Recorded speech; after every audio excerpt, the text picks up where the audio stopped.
संसद में केंद्र सरकार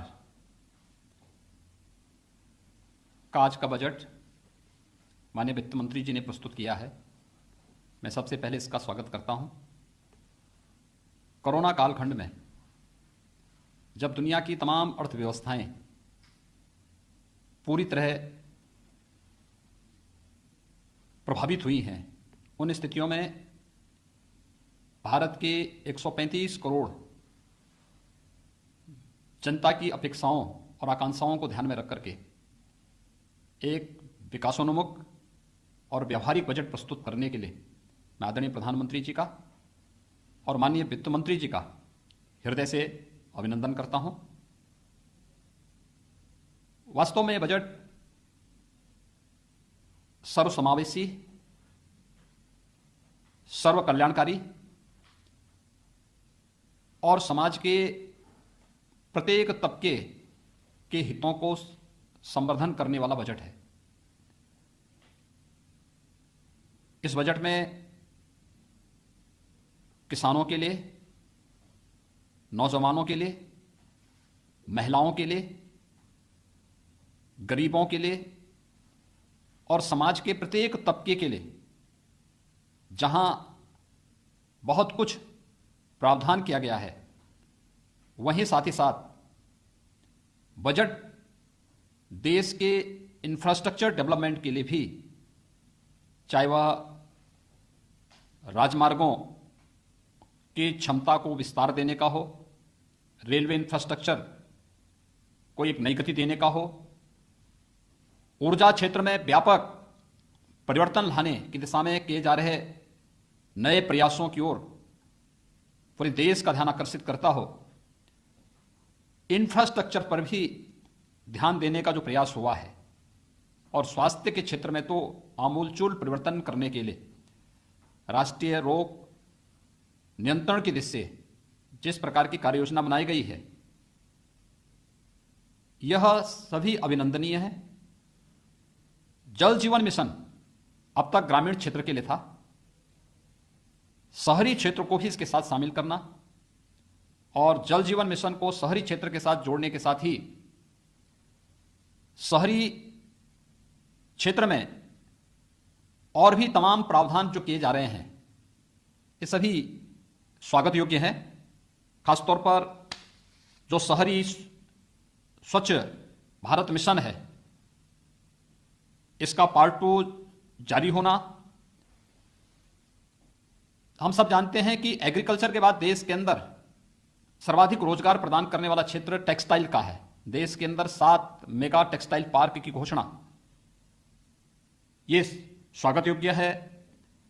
ऊर्जा क्षेत्र में हाइड्रोजन एनर्जी मिशन की घोषणा, यह ऊर्जा क्षेत्र में आमूलचूल परिवर्तन का कारण बनेगा। और यही नहीं, बल्कि अगर हम किसानों की बात करते हैं तो यह सर्वविदित है कि लागत का 1.5 गुना दाम प्रधानमंत्री मोदी जी ने देश के किसानों को दिया। 1000 अतिरिक्त मंडियों को ई नाम के साथ जोड़ने की जो कार्रवाई हुई है, कार्रवाई की घोषणा हुई है, यह वास्तव में किसानों को लागत का 1.5 गुना दाम देने की गारंटी का एक माध्यम बनेगा और एक बहुत महत्वपूर्ण और बहुत ही व्यावहारिक बजट आज प्रस्तुत किया गया है। एमएसएमई सेक्टर जो निवेश का ग्रोथ इंजन माना जाता है, इसके लिए विशेष प्रोत्साहन देना। और आज हमने पहली बार देखा है कि पेपरलेस बजट ही नहीं आया, बल्कि अब इस बजट में पेपरलेस बजट ने भारत के इतिहास का पहले पेपरलेस बजट ने डिजिटल जनगणना की भी घोषणा की है। यानी सारी चीजें अब डिजिटल फॉर्म में आ रही हैं। ये सुविधाजनक भी होगी और व्यवहारिक भी होती हुई दिखाई देंगी। इसमें किसी भी प्रकार की कोई धांधली की कोई गुंजाइश भी नहीं होगी और सही तथ्य और सही आंकड़े देश के सामने आते हुए दिखाई देंगे। मैं एक कोरोना कालखंड में एक विकासोन्मुख और व्यवहारिक बजट के लिए, जिसमें समाज के प्रत्येक तबके का ध्यान रखा गया है, आदरणीय प्रधानमंत्री जी का हृदय से आभार व्यक्त करता हूं माननीय वित्त मंत्री जी को।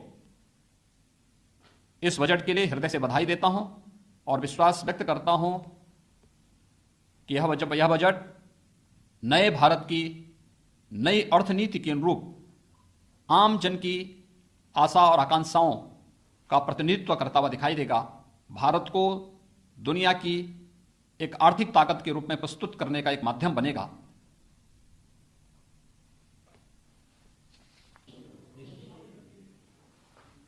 बजट में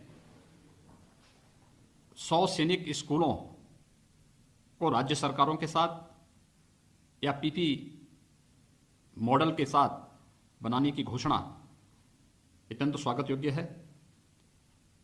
इसके साथ ही शिक्षा के क्षेत्र में भी व्यापक परिवर्तन करने, अनुसूचित जाति के बच्चों के लिए स्कॉलरशिप की जो घोषणा हुई है, यह अत्यंत लाभकारी सिद्ध होगी।